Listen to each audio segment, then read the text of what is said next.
one of your friends writes a passage or tells a story in your book about flying with a guy who's crusty old major who's got a load of experience flying fighters in Vietnam. And you talked in your book about the fact that, going to Luke and being an instructor was a good assignment, and the guys coming back from Vietnam were looking to try and get that assignment. But it raised the question in my mind around what sort of influence those guys with combat experience had on you as you were going through that 104 conversion course, and what sort of things they were saying to you about combat, and there's because I know enough to know that you can go through a formal training course and be taught one thing, and then you get to an operational squadron and they may say to you, actually, we don't do it that way. We do it slightly differently because our experiences tell us to do it differently. Right. So were you getting some really good inside knowledge from those instructors about what real combat was like and the differences between training and combat? Well, of course, there were these guys came back from Vietnam in my days, and we had a lot of respect for these folks because they were older pilots, very experienced, very cool, calm, collected guys. You could almost feel that they were a little bit laid back, and while they were very strictly following the same rules, they were saying, yes, this is combat and this is training. But they were telling us, eventually they were giving us a few stories about low-level runs in Vietnam and how to be under attack and what it felt like. Obviously not in the F-104 because that wasn't going to war there, but they had other planes. And so, every time you meet someone who's coming back from an actual war scenario, it does something with you. You put your focus on different things. Mostly flight safety. He said, focus. One key sentence was, if it gets difficult, get out of there. Don't stick with a ill-fated formation. If you lose radar contact, if you lose radio contact, or if something doesn't look right, try to find your way. Follow the safest course of action. Keep it simple. And those simple words even today, show me that, fly the airplane first, look after yourself, and don't be target and trigger happy. Don't the fascination of the goal. Don't try to pursue it to the very end unless you have to, There's maybe a second chance tomorrow. So this is something I learned from these guys, and it was good to have them around, actually. We're nice guys. Yeah. Did you lose anybody through the training pipeline? Did you experience any mishaps or any losses during your training time? Not at that stage, no. We had a few losses later on when I was back in Germany. No, we had no flying accidents. We had an Iranian guy kicking himself out of the traffic pattern on an ejection seat in the T-37. A Persian guy then, before the revolution. But there was a mistake and a misunderstanding, so nothing happened to him.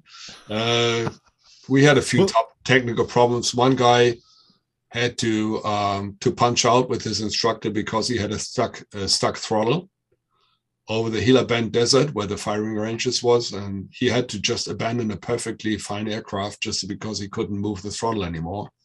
Not enough thrust, so he wouldn't have made it back home. And they just decided to zoom up and leave in a controlled way and came back in the chopper. I talked to him. Did you think about that?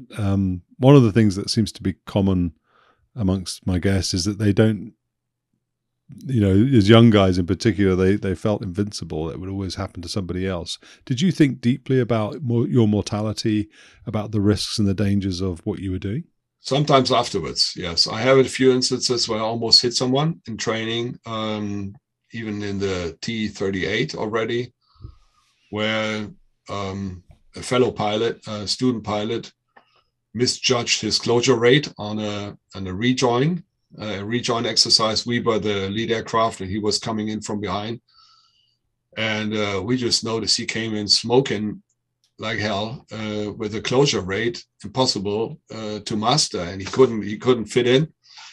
So we all rolled out and just got the hell out of there because before we hit each other. And one instance was later in night flying. It was already a tornado aircraft when I almost had hit another jet because I misjudged my own closure rate rejoining this guy. So later afterwards, you think, oh, you could all be dead. And in the F-104, I had one instance where I unintentionally undercrossed an entire formation because my left-hand sleeve, the flight suit sleeve, was stuck with the this metal writing pad you have on your knee, and there's a pencil holder with a little metal device, and this was catching on my left sleeve, and I was trying to get loose. And while I was doing this, I was in the clouds, undercrossing the entire formation without noticing it. And when I came up again, I was on the left side instead of the right side. So I could have killed everybody in the flight, including myself. So you say, wow, this is not it, not your day. Did you find that through your flying career, those sorts of thoughts crept in more regularly? More sort of contemplation? Well, the older you get, and once you start having kids, you start to be extra careful. But I have a friend who's also in my book. He lives across the street, and he says, how can I put more safety in my flying? Just be aware of the risks and do it step by step. Even though it's not an airliner, you have checklists and you can follow certain rules and regs. You don't have to do everything by heart. Try to be careful, and if it doesn't look right, as I said, just get out before you hit the ground. And this taught me a lot of stuff. And I think with more experience gained, you get more careful. The older you get, of course, I think it's a normal thing. You make progress also. And the people who have never felt that way, they paid a high price. We had accidents, guys, that never came back and wanted to do that extra turn, wanted to do that extra tight turn on the display, and they just crashed. So happened. So tell us about the graduation ceremony then from F-104s and the guests you invited. Yes, F-104 graduation ceremony is a very formal, big deal in the United States Air Force, with the flags and everything. And there's a speaker and, the audience, ladies, all the instructors, relatives. And we invited Mr. Tony Levier, who is the senior starfighter. He's a big shot from Lockheed, who probably flew up to then all the important planes Lockheed ever built. And this gentleman came up, and we were absolutely flattered to have him. And he was addressing us like normal buddies, fellow test pilots, and a very friendly, very down-to-earth man, talking about his own previous experience and complimenting us on being starfighter pilots now. And he personally signed all starfighter Machbuster documents, that we got to hang on the wall, little ceremony, and everybody had a Machbuster number, personal number that we got, and everybody in the world has that document signed by Mr. Levier. So it was a proud moment. I mean, I was very happy to meet this gentleman, and I was overwhelmed to see him in this context, on our graduation day. Did you go to Mach II then during training? Yes, it's part of the program. Okay. The Mach II ride is, basically Mach II, flying at Mach II, it doesn't make much sense in a tactical environment. It may be okay, but generally you burn all the gas you have. You have a few minutes left until you got to go back to base. But to learn the flight characteristics, of course, you're going up to Mach 2, Mach 1 and Mach 2, and you learn what it does to the plane, how it handles, and what indications you have in the cockpit.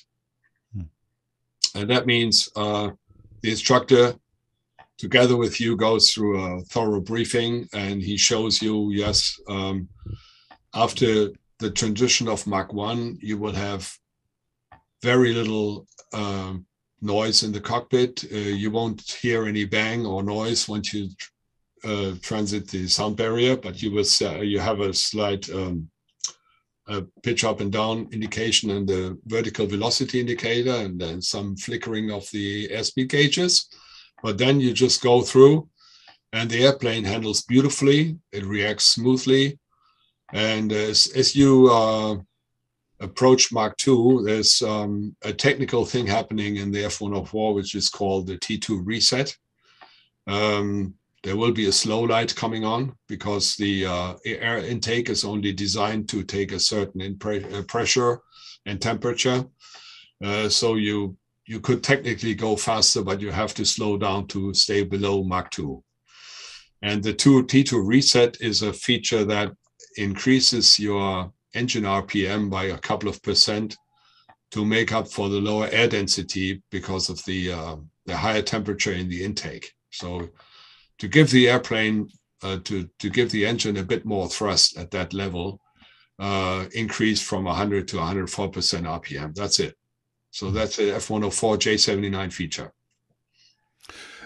Did you also invite, I thought you had, maybe I'm misremembering, but I thought you had invited to your graduation ceremony a German speaker who flew in, and am I misremembering this? Where was it Willie Messerschmitt or someone like that? Oh, I know what you mean. No, this was a comrade of mine. This was a guy who graduated some 7 years early. Yes, okay. Mr. Messerschmitt himself, the Yoda of German aeronautics.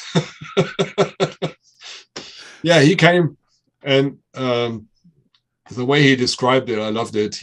They secretly invited this guy, and he was, of course, getting his VIP treatment from the United States Air Force. You know, they limousine service to the bachelor officers' quarters and everything. And this gentleman, I think he did a long lecture about World War II aircraft industry in Germany. Which must have been fun. So, but I wasn't there, unfortunately. I only heard it from my friend. Okay, so I misremembered. Okay, yeah. Messerschmitt. We haven't talked then. So you're at a point in your F-104 career then where you're about to go back to Germany, and we haven't really talked about Marine Fliegels. I don't speak German, so hopefully the pronunciation is not wrong there, but German Marine Air Force equivalent. And you have already hinted at what the mission was, because you talked about low level, looking for ships and low level aircraft. But what was then the intention behind having those 4 squadrons of F-104s? What was your area of operation? How far out were you going to go, and what were you primarily tasked to do then? What were you going to be returning to when you got back to Germany? Right. Okay. The whole background was that Göring in 1939 said everything that flies belongs to the Air Force. And our Navy, our young Navy from the 50s, was mad about that and decided, no, if we start again, we're going to have our own aircraft again. So no more, dealing with the Air Force at that point, even though we could do common training.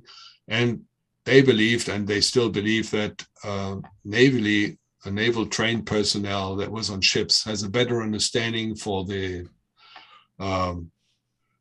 area of operation, or the concepts and the communication with the ships and the allied forces in the area. Now you ask where did we fly? We were mostly operating in the Baltic Sea, in the western part of the Baltic Sea, around Denmark, and of course in part of the North Sea. So talking Starfighter range, we could go to east of Bornholm Island, which was a Danish island in the Baltic, going to with external tanks in the neighborhood of Kaliningrad, and then return low level back to Germany, or patrol along the Danish Straits, check for traffic there, and basically continue on to the North Sea coast, where there's also ships maybe approaching or coming over from the north of Denmark. So 80% of our work was done over water. Mm. And our bases were so close to the Iron Curtain that I would say literally within 5 to 10 minutes, we were over international waters, but very close to East Germany and Poland. And it was like a fish pond full of NATO and Warsaw packed planes and ships. It was fun. So, yeah. So what were you going to be doing then? You were in the peacetime environs of the Cold War, you were going out over the sea looking for Russian vessels or Soviet vessels, and then what would you do? Well, imagine this was before satellite and GPS, right? So our headquarters, which was assigned to NATO, which was the German Fleet Command in the area of Kiel, northern Germany, they told us, okay, guys, do surveillance of possible mine-laying forces in the Baltic. So we went out with this very basic general task of surveillance, no more details, so we could decide where exactly we wanted to go and how we wanted to set it up. And depending on the weather conditions, could we fly low level to 200 feet or would we have to go up to 1,000 or something? And then do visual reconnaissance, for instance, in a two-ship formation, two starfighters coasting out, and then 5 minutes later, leaving our coastal waters and following a certain track. You know, the Baltic is actually quite narrow, so you can't really, do much. You do right-hand or left-hand turn inside the Baltic and hope to come across a Russian destroyer. And we did. So there were Russian destroyers, there were minesweepers from the East Germans, there were 4-engine bombers humming around, there were actually surface forces of all kind, even NATO, unannounced, you saw your own ships. We didn't always exactly know where they were because we had no GPS and satellites. So they actually told us to look, and if we did find, for instance, a Kashin or a Krivak destroyer, Russian, we would just circle it, physically write down the tail number or the indicator, fork out the crypto table, convert that into figures and numbers, and send it via broadcast via radio to our headquarters. And so all this in a single seaplane.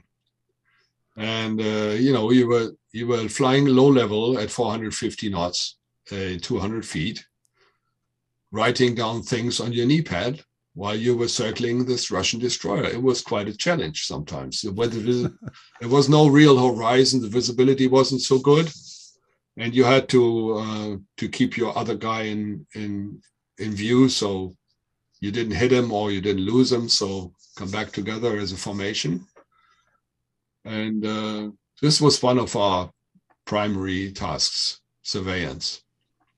And they knew we were coming.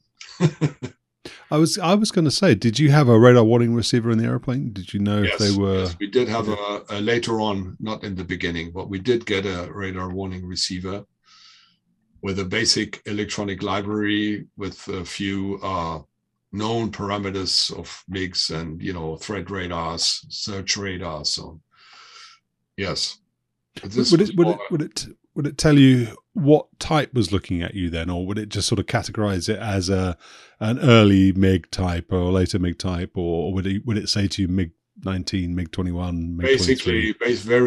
very basic information, a threat, non-NATO threat radar. You may have been in the Tornado. This was more like a detailed information where you could actually see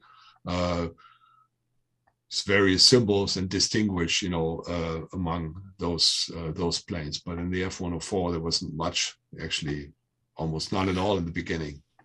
So you kind of know you were if you saw a surface contact on your radar and you approached it and you started receiving radar warning indications, you would know it wasn't a NATO vessel, but you wouldn't necessarily know what.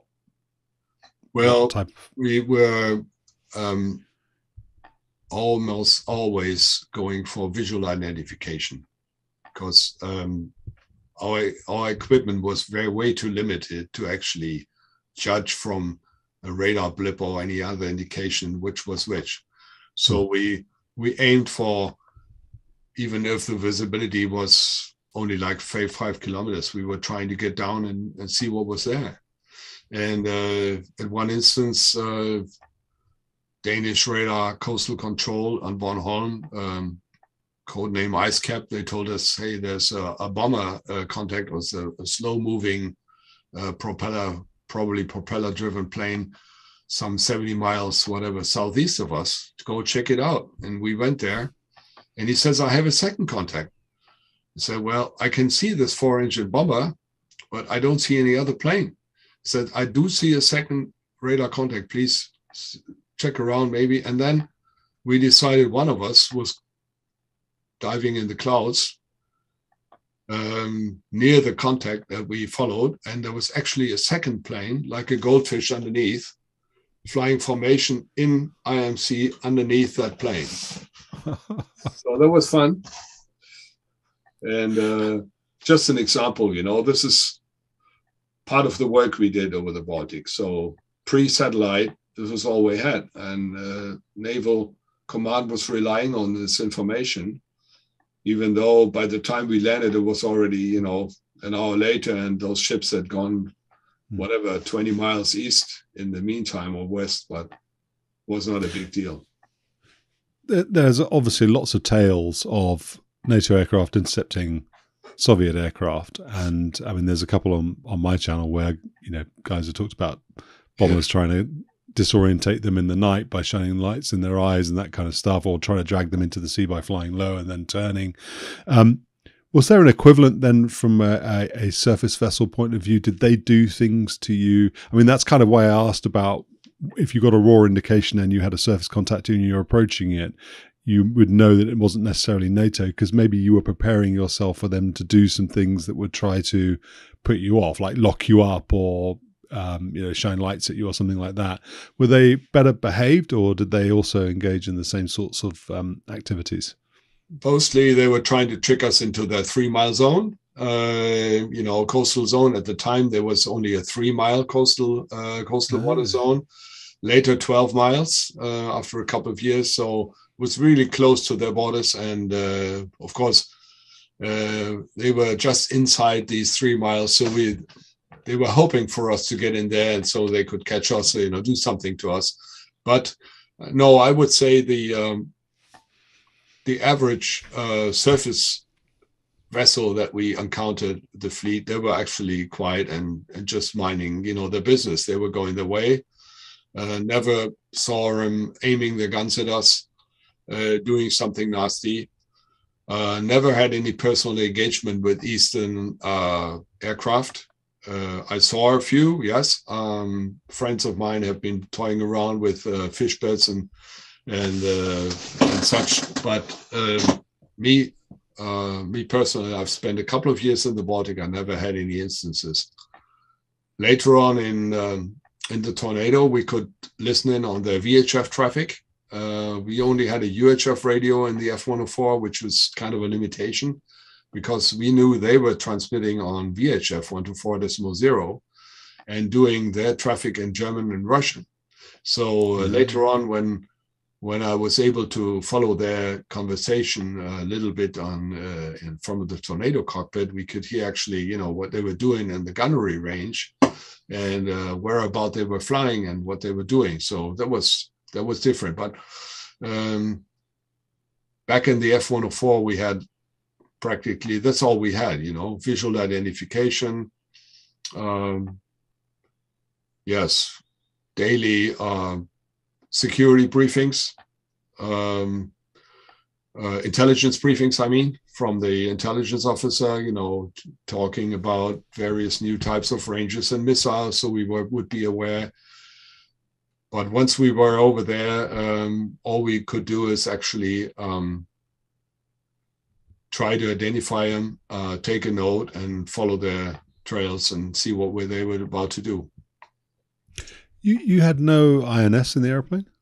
Yes, we did. We had a Lytton LN3, which is a very reliable for that, early days, 1950s. Imagine, there was only one airliner who had an INS at the time. There was the Convair Constellation. Everybody else was running on sextant. And so we were proud to have this LN3, which was allowing us pretty decent navigation when we were flying low level. Now, once you were caught in an air attack, and violently, moving around, this thing would give you 2 mile, 3 mile error, maybe 4 or 5 miles. But even in the middle of the Baltic, that's not too bad. I mean, you won't get lost. So the pointer would show to the next destination or the next waypoint, just like it does today. We had a mechanical box with kind of cogs, plastic cogs with clipped in a sequence. So every waypoint had a different little kind of a tooth in there. And you had 12 stations, rotary dial. Station 1 was already home base. And then you would go from waypoint to waypoint to waypoint and follow home. So it was a good feature. So I'm curious then around a couple of things that you've just referenced. But so if I start unpacking them by the order in which you said them. So you talked about having the daily intelligence briefings. And one of the questions I wanted to put to you was how much you knew about Russian equipment and Russian capabilities and Russian training. It's interesting. I get a broad spectrum of answers when I ask that question of Cold War fighter pilots. I mean, I remember talking to Mike Scott, who was flying the F4 at Seymour Johnson around the time you were flying the F-104. And he said to me, they never really thought about the Russians. They never really cared about who he was or what he was flying. They were doing their own thing and that was it. Did you, because of the proximity, I guess, physical, geographic proximity between us and you and the Russians, these Germans, did you care more about that? Was that a more pressing thing on your mind to understand who he was, what he had, and what he could do with it? I think it was a prime importance thing. We needed to know what they were actually capable of doing, and our intelligence was putting great effort into teaching us and furnishing the latest material about their weapons. We had black and white reconnaissance photos from our photo wing. We had one of these, one of the 2 naval air wings that we had one reconnaissance squadron with photo equipment, high resolution photo equipment with excellent photos, with close-up shots of all the weapons, 30 millimeter guns, of the radar, of the rocket launchers that they had. So we knew pretty much what was going on. We knew the weapon ranges, we knew the coastal radar, we knew the coastal, the capability of their coastal guns. So we said we would be safe below 140 knots, 40 feet, approaching the coastline, something like that, to give you an idea. But this is, of course, in the early 80s, late 70s. So a very early stage where no satellite and no GPS was around. So, and head-on firing missiles were only just introduced. So I would say the equipment was pretty much known to us, whereas the tactics, we only had limited information because we never met any pilot from there. No defected soldier came to Western Germany. Funny enough, at the German officer school in Fürstenfeldbruck, where I had my initial screening, they were regularly receiving the East German Air Force magazine. And so I could actually, openly read about their expressions, their tactics. They had different expressions for the same things that we did. And one thing I noticed from the start was, first of all, they didn't fly as much as we did. Like we did over 200 hours a year. I did 250 my first year approximately, which is a lot by NATO standards even then. Those guys were flying maybe twice a week. And they prepared every ride on the ground by marching in the snow with signs held high. I'm the leader on the left. Now we're doing a left turn. They were all marching left. Now here's the target. And they had to do a full medical checkup before the flight. They had to do extra sports and you name it. So it was a totally different way of flying. And in the meantime, I made friends with with a MiG-21 pilot who told me exactly, which is also in the book, told me exactly how they prepared their missions and how limited their options were as a pilot to decide anything in the cockpit for themselves. So they were actually guided to the very last moment, to the very last instant of the fight, directly to the plane, and then they were given firing clearance, so to speak. So it was nothing like us. We had a full range of weapons available. We could decide where to go. We did our own mission briefing. We decided when to engage. We had our rules of engagement. Yes, NATO rules of engagement were the same, but a great liberty in deciding when and what to do. So a total difference of system on both sides. This is as much we knew. Do you think these days, of course, the VKS, the Russian, the new version of the VVS, the Russian Air Force has been exposed in Ukraine for, well, let's put it differently. I think the West has clearly overestimated the capabilities of the Russian Air Force based on what we've seen happening in Ukraine. Do you think that through the Cold War, from a Kriegsmarine, from a German flyer's point of view, that there was also overestimation of what the threat was, what the Soviet, East German, Russian air threat was? Looking back on it, do you think that's a possibility? Well, probably, yes. We all thought it's a massive amount of weapons aimed at us, and we knew from our intelligence and from open sources that on both sides, it was just a tremendous amount of weapons of all kinds, nuclear and conventional weapons. And we knew that these Eastern forces, especially the Air Force, was under constant alert. They had no time off. They were living on base. They were expected to be there 24 hours a day. No holidays, nothing guaranteed, actually, constantly on duty. And actually, this is later on, I learned that was actually the case. So they had, they put their readiness first and material first, and then way behind, the soldiers and the well-being of the forces. So I think that's how it still is. But on the other hand, the level of training itself, I learned from this guy that I was speaking about. He actually, passed away just 3 weeks ago at age 85.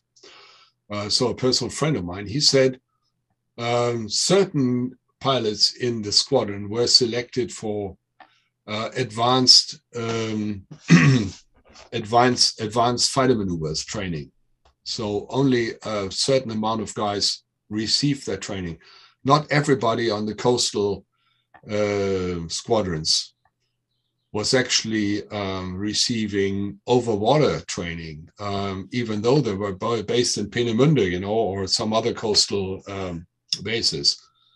We had always flown with immersion suits. We'd always done sea survival training every year, mandatory training, being dropped out and finding yourself in a little one-man life raft, being picked up by a helicopter. This is so second nature. Those guys didn't have it. So part of it, due to the massive forces and a high readiness. I think they were lacking training, and they were lacking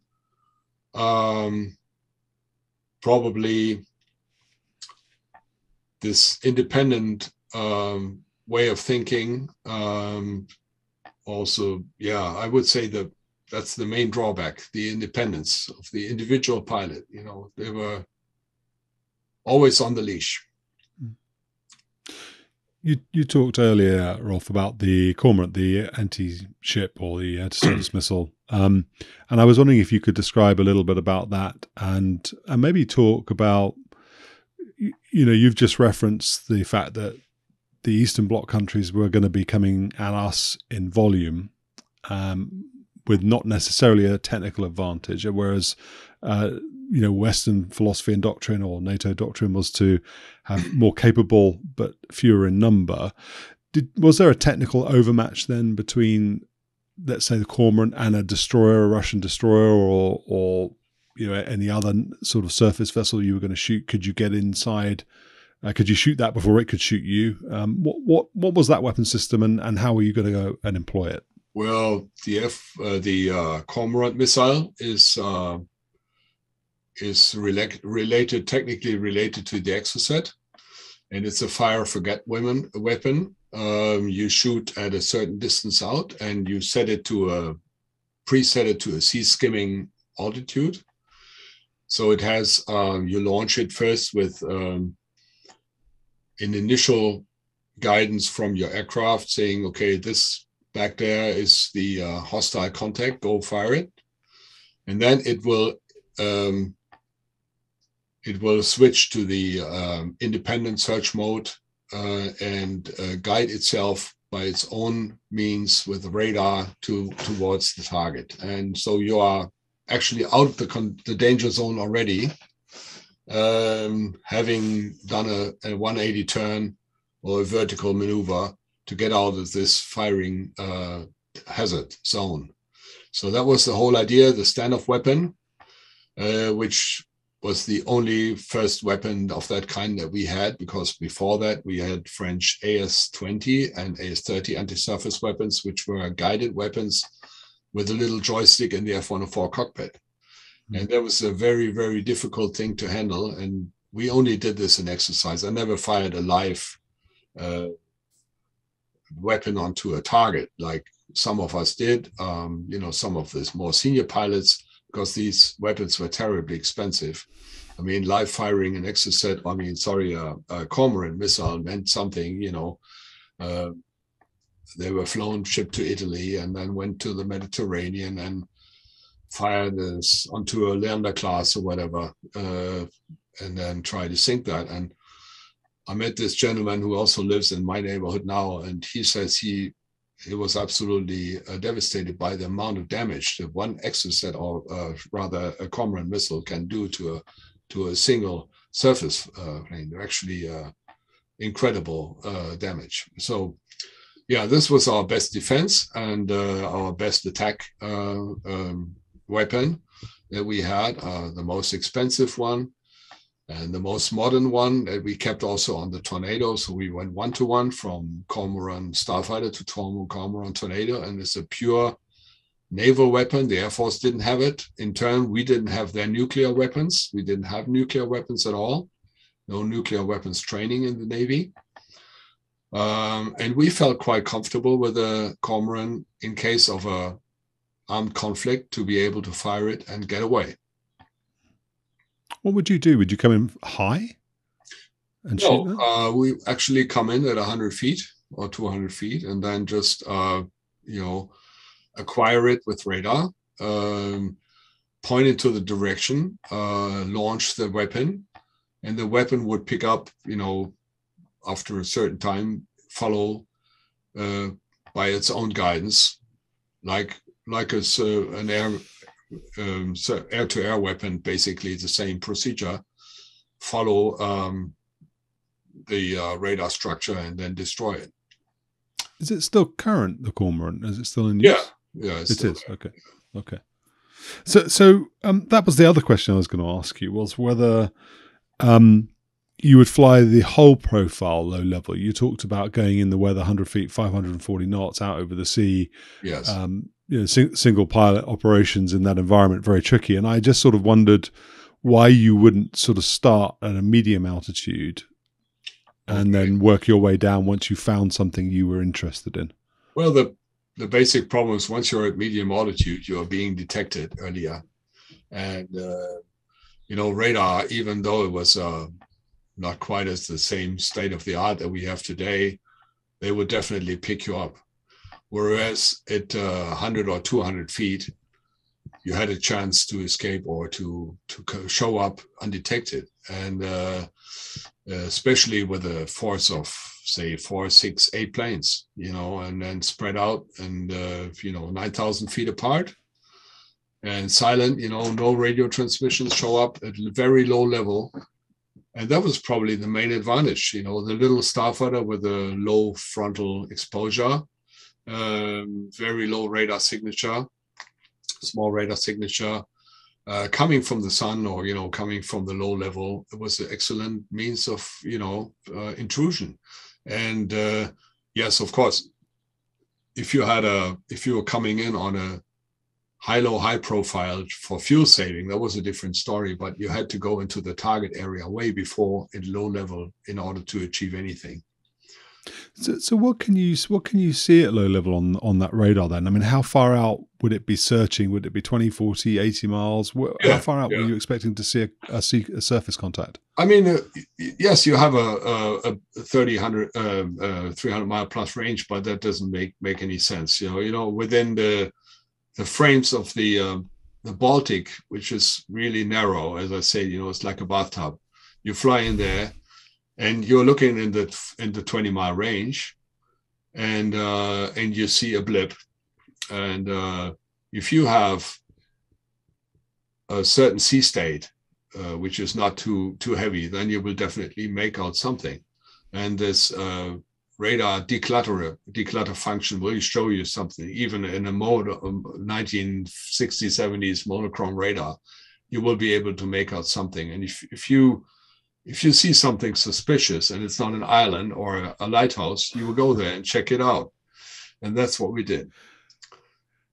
Could you end up chasing your own tail a lot then? Because you said earlier that other NATO vessels would be there unannounced. Were there days where you fly out and actually you would just end up, sort of investigating NATO ships? We investigated, kind of attacked the wrong ships. That happened. Yeah, we ended up. We thought it was like a Russian or Polish surface vessel, but in fact it was a German one, or whatever came across, and we all had a good laugh, because we were allowed to do random attacks on our own ships. Yeah. We had to be careful though with Warsaw Pact ships. We're not allowed to directly bounce them over flying, so low that their superstructure was in danger or that would we feel endangered by us. So that was not common. But yes, our own ships, we would go as low as fast as we could. What was the allowable distance then, or separation between you and a Warsaw Pact vessel? How close could you get to it? It was not a legal limit, like a mile or so. No, we would keep clear, and but we had to go close enough to actually read the tail number or the name, and well, that means you're inside a mile and you're actually flying by, and in peacetime, it's okay. There's not much really. You have to, you're not prepared for a immediate attack from that ship. And I would say most of us just went by, looked patiently where's the traffic, try to see what it is. You could tell from a distance what approximately was. Was it a Russian, or was it a minesweeper or whatever, and then figure out what it was, take a note, and then leave again. Not harass it. Not harass it. No. Very, very gentlemanly. Well, it's still, it's open water, and it's it's Warsaw. It was Cold War times, so You never knew exactly what was happening, and we knew the fighter forces on the eastern side were armed, so the planes were armed, whereas we were flying unarmed on practice missions. So we would never allow anyone to come into our 6 o'clock. Yeah. Did you ever? You said you never tangled with any fighters, but as a community, did you ever get bounced by any guys? Did any, in response to you or your colleagues investigating a surface vessel, did anybody ever come up and intercept you? Yes, friends of mine reported fitters and fencers, coming up and playing with them, and there were also the odd MiG-21s that came by, but they mostly flew in very quiet formations somewhere east or westbound, and never seemed to leave their prescribed flight plan and tracks. So I spoke to one Air Force lieutenant colonel who lives not far away. He's still alive, and he was the only one that got a MiG-21 into his gun sight in a Phantom, and that caused a lot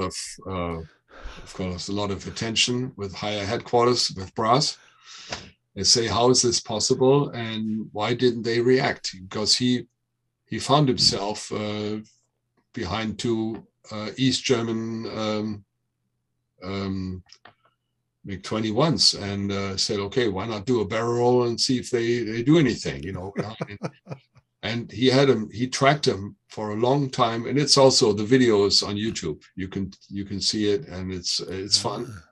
Cool. He was questioned later, and I talked to a colleague of the guys that it happened to in East Germany, and he said, well, we were not actually told to, our rules of engagement were to stay calm and just follow our flight plan, not react, and don't start any fighting with these guys. So that's why they never did anything. So this is one instance as well documented, and it's in the net. So there's something that happened in the Baltic. I'll have a look. I'll see if I find it. I'll put a link. I can send you the link. Yeah. Okay. Awesome. No problem. Okay. I'd love to see it. Yeah. So I will show even more my ignorance of maritime operations of naval warfare. But is there an equivalent, a Navy equivalent of AWACS? I mean, was there some kind of surface-based maritime radar that swept the North Sea or the Baltic or whatever, and that would allow you to be vectored to investigate a service contact in a sort of a mission-controlled way? Yes, there is. Within the small theater of operations that I was mentioning, the Baltic is really the part that we actually talk to. It's a very small area, and we had a Danish coastal radar station on Bornholm Island, which is right in the middle of the western part of the Baltic, between all the various borders with East Germany and Russia and so on, Poland. And they had excellent radar capabilities, and they could actually track down to low level the airplanes, and of course high level with the Danish Air Force and German Air Force that did the different fighter tasks that we did not do. But AWACS, yes, was already starting then, of course, was already around. But we, as Navy pilots, then did not use AWACS. It was our area of operations was really limited. And what we used was information from our own naval headquarters and from the Danish radar stations. That was pretty much it. But would they do that role for surface vessels? Did you, because you've talked about not going in at medium altitude because the detection range means that they'll see you first. You don't want that. So was there any equivalent for ships? So yes. They would be able to say, well, we see a ship, here's a course or a bearing or whatever, and vector you in. Well, it did.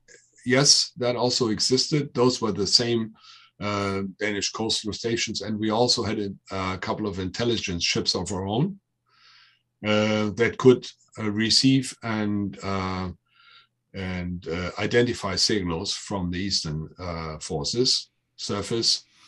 And those were highly sophisticated ships with radar domes on top, on the superstructure, and Russian-speaking personnel inside. And we had constant surveillance by our own Breguet Atlantic maritime surveillance aircraft and anti-submarine aircraft, who also had Russian-speaking personnel, sergeants and naval personnel on board, who were constantly deciphering messages and listening into their traffic radio communications. So yeah, there were some informations, and but generally we were not radar vectored on daily basis to some contacts. No, this didn't happen. We were mostly on our own, sent out to explore, and we didn't just fly surveillance reconnaissance. We also did a lot of practice attack runs. Of course, this was a lot of our work was dedicated to low-level practice attacks in the Baltic and in the North Sea. So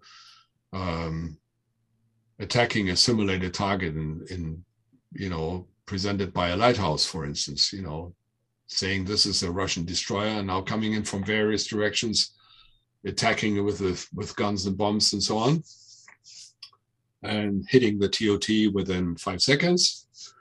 And so this was another part. And of course, we had what we call attack progression exercises, where 4 of us would leave on one of these bombing missions as a formation.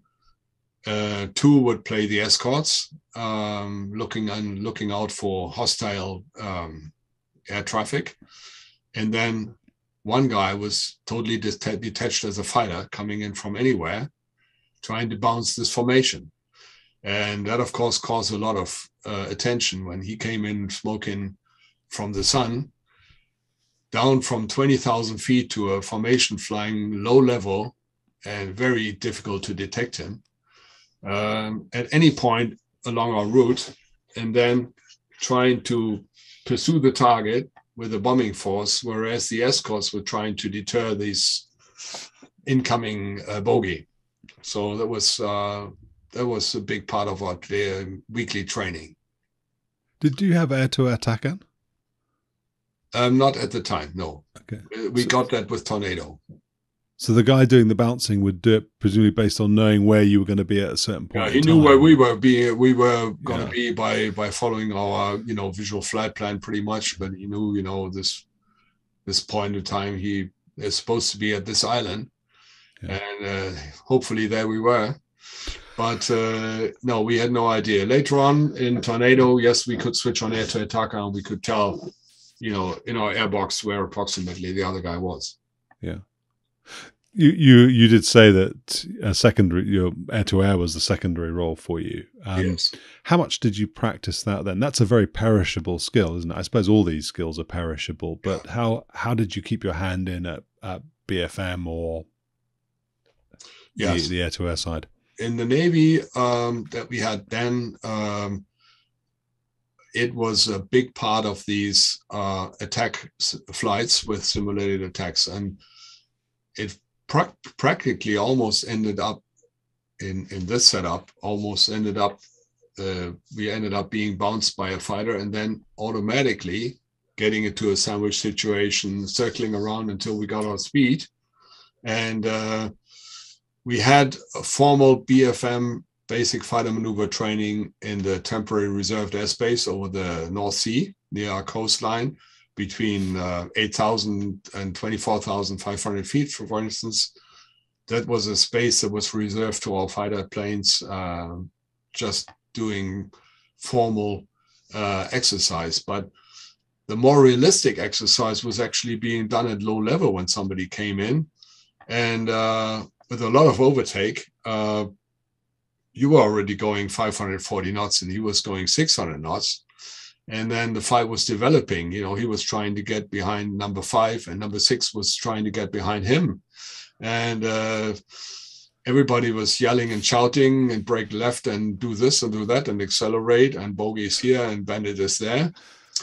And obviously there comes a point where with the limited air-to-air capability of the F-104 and in a similar aircraft setup with two F-104s fighting each other, it won't take very long until one guy is out of energy and has to knock off the fight. Because you don't want to go way below 300 knots and you fall out of the sky. Well, what was the game plan, the BFM game plan then for an F-104? You would where were you strong then?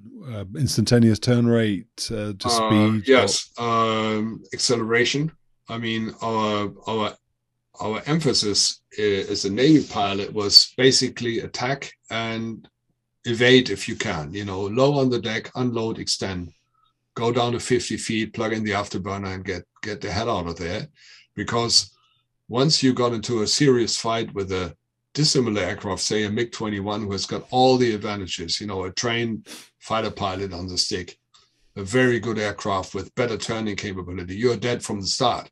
So what we tried is F-104 training was keep up with the basic fighter maneuvers, which means defensive turns, avoiding all dangerous low speed and high aspect ratio situations, trying to manage our energy within the limits of the F-104 starfighter. This means trade speed for altitude, try to get into his turning plane by pulling high, getting down, do a high deflection gunshot, try to launch that missile at the proper speed and the proper point. And so basically what every other fight has been done since Immelmann.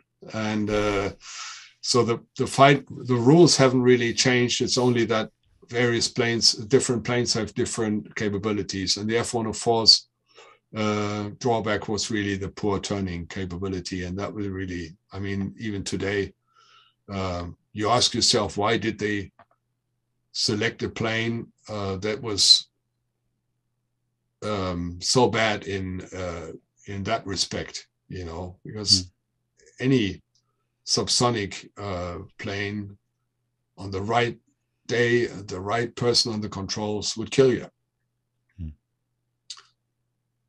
So, yeah. That sort of brings me into another question around sort of performance of the aeroplane, and that is its legs and duration. You're at low level, so you're going to be burning much more gas down there than you would be up higher. The airplane is small with these tiny little wings. How much fuel did it have? How much duration did you have? And then, if two questions in a row isn't enough, the third question is, how did you do your fuel calculations? So if you've got all these things going on at low level, you just set a bingo before you take off and then you honor that, or are you actually looking as part of ops checks at fuel burn, distance from the coast, or the INS 0.1, which you said was your base, whatever? You're absolutely right. You do a pre-planning with a low-level map on your knee, which shows bearings, distances, and also fuel values. And so every major waypoint, you're supposed to have that much fuel, let's say 2,300 pounds. Now, you were asking how much did the fuel did the plane have? Without external tanks, you had 5,824 pounds of fuel on board.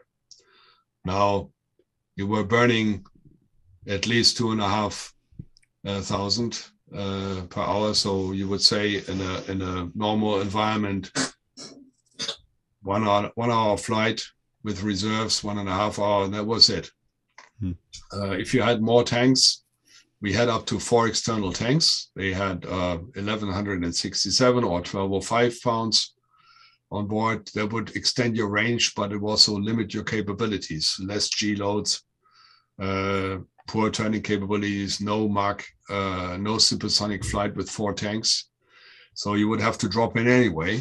And yes, so on on a routine basis, you would figure out your flight plan and have fixed values of minimum fuel on every waypoint that you were supposed to have. And if you went below that, you went straight home.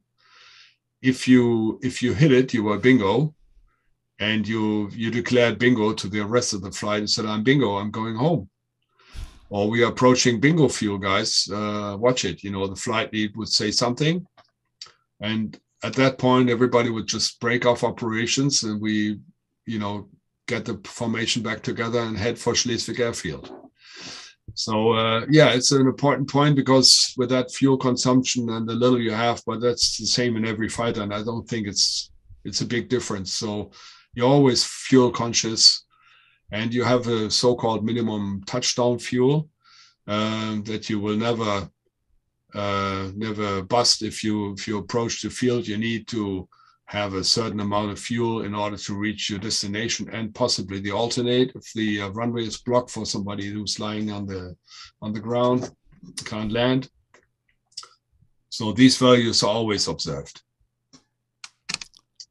You talked, well, actually I talked, you kind of talked a bit about weather, but I said right at the beginning that people always talk about having trained in the US, they come back to Western Europe and they're affected by the weather. And you talk about that immediately in your book. Can you describe the challenges of flying in Western Europe with the weather system that we have as a single seat guy? Yeah. Well, first of all, it wasn't just a weather problem. You went to a big country, from a big country to a toy store. Germany was 5 minutes in one direction and 5 minutes into the other direction, and you were gone. We were in Poland and East German, a communist country. So you were very, very much aware of the fact that you couldn't really move. And this also affected later the whole instrument flying. All the procedures that we have were narrow airspace tailored, sort of procedures with a buffer zone and the air identification zone. But yes, the weather difference was tremendous. We came from Arizona, where the weather's always nice, sun shines every day, and so they didn't send us straight back to our original squadrons. We were sent to a special school, another former World War II airfield called Jever, incidentally also a Royal Air Force base after the war. It's right by the North Sea, not far from Wilhelmshaven.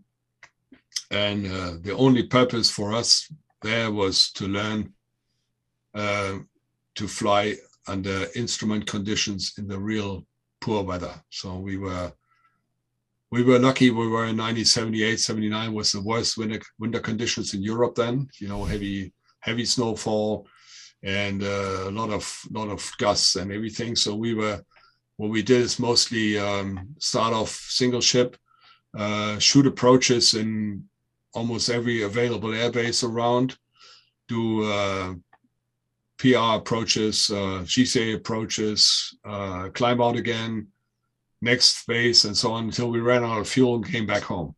The next night, we probably did it as two-ship, and one guy was a lead, and the other guy was obviously the wingman.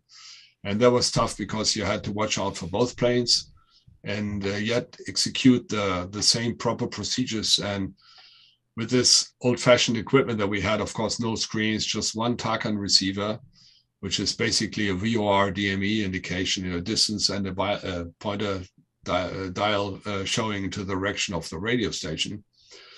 It's not much you have. And our weather limits were not too good either. We had visibility of 800 meters and 200 feet decision height, which means by today's standards, it's not much. We had no ILS. And if the weather was bad, we could only get down by a ground control approach, GCA. But that was excellent training. And once we recovered from that, it took a couple of months to get us adjusted to the German weather and to reset our minds to the new political and the geographical situation and the special procedures that we had, ICAO and, American procedures were sometimes different, different vertical separation and so on and so on. It was okay. Once we got out of there, we went to our squadrons and got the real limited combat ready training. That's when it all started. So further training and training. And this was all presumably fix to fix then, was it, on the TACAN?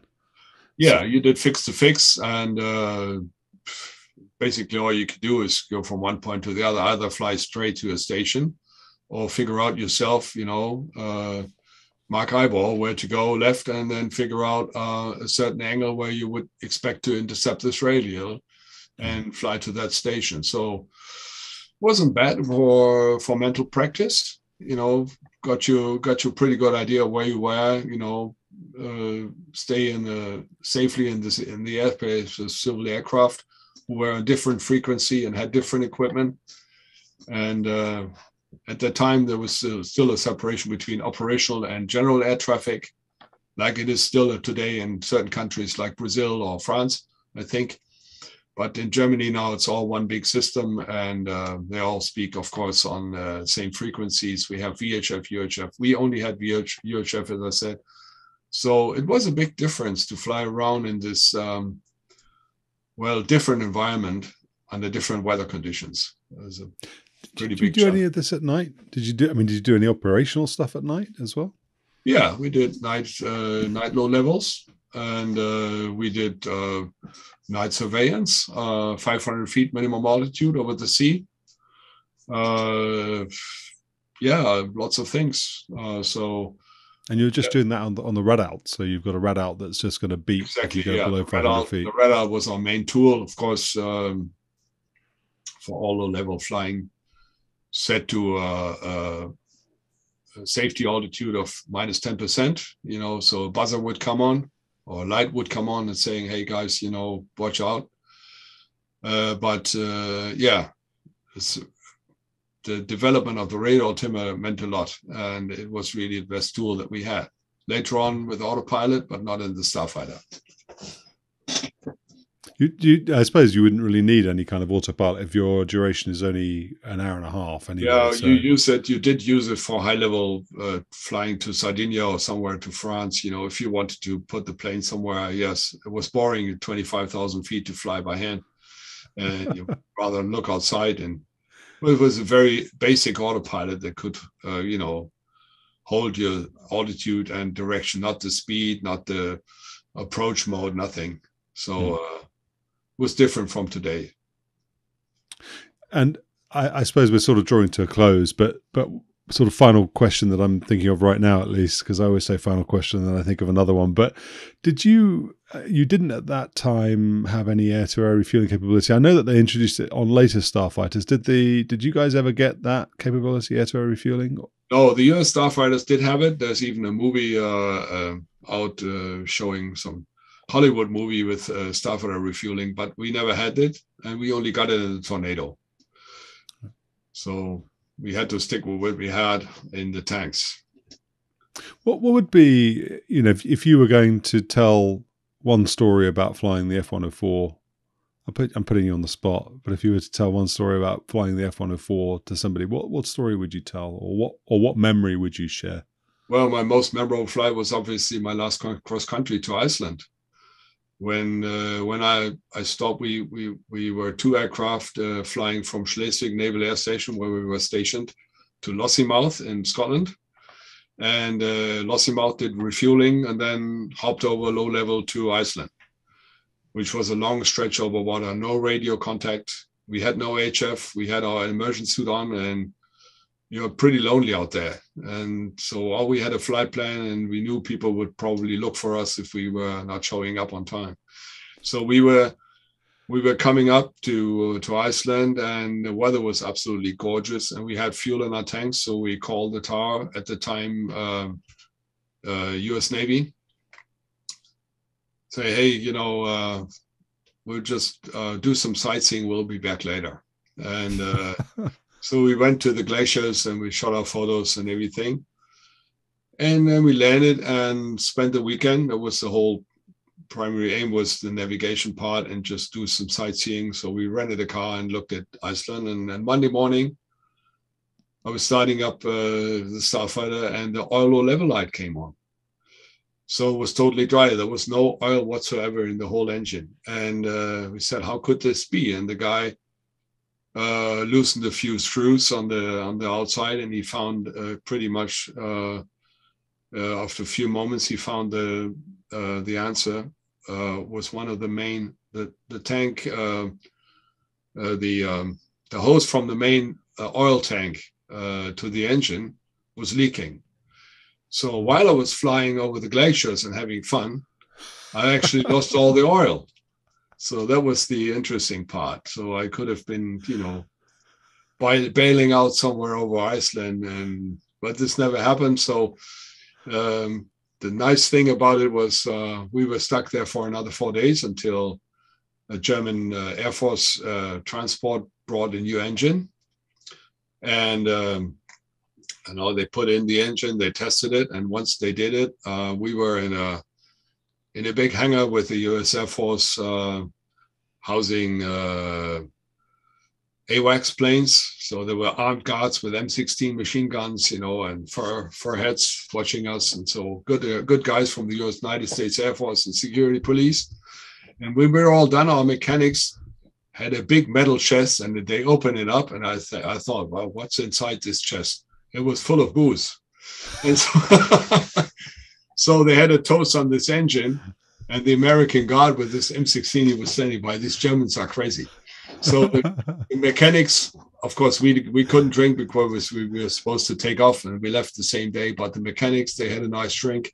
They were allowed to stay another weekend until they went home with the old engine, and then we left and flew back to Lossiemouth, flew back to Schleswig, and that was my last real big ride in the F-104 before we went to Tornadoes. This was in summer of '82, 40 years ago, 40 and a half.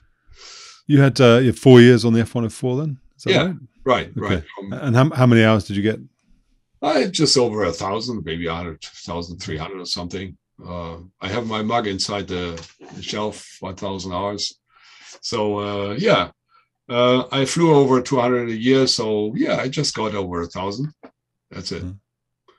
What this is now my final question, I promise you. So what was your survival time going to be if you had to eject into those waters then? So you're wearing an immersion suit.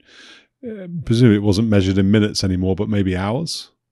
Yeah, I would say our training took place in waters above 2.5 centigrade. So we were ditched in the Elbe River, outside shipping traffic. And that was pretty realistic. There was snow and, it was freezing cold. But with this immersion suit and the poppy suit underneath, this gray flannel suit and the inflatable gloves that we had, and the these rubber seals that we had, and the helmet, everything, you could expect to be alive for quite a long time. If you went to the personal life raft, and if you managed to, stay halfway dry and outside the gales and the frost, because chill factor, of course, the wind, would have made the situation worse. But I spent quite a few hours in those years in these, accumulated hours in these one-man life raft. And even though my fingers were just warming us inside these put-on gloves, I didn't feel that bad, and I didn't feel that, lonely and unsafe. And I know people have been picked up from the icy seas, and they all survived. If you put on the immersion suit, you had a good chance of survival. Did that seat, the C2, did that offer well, I suppose it depends on the conditions of the ejection, doesn't it? But did it offer a good chance that you would land in the water without having flailing injuries or being otherwise incapacitated? Because, if you... Yeah. No, we flew the Martin Baker GQ7A. Okay. The C2 seat was a lucky seat that was before my time. And that was the one notorious for fatal incidences, with a seat hitting the head of the pilot and, just tumbling down and spiraling towards the ground.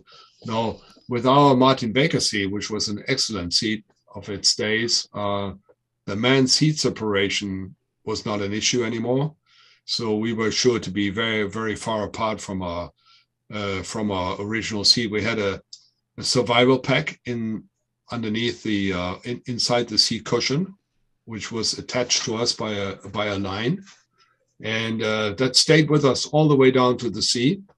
And it contained the personal life raft and some survival equipment.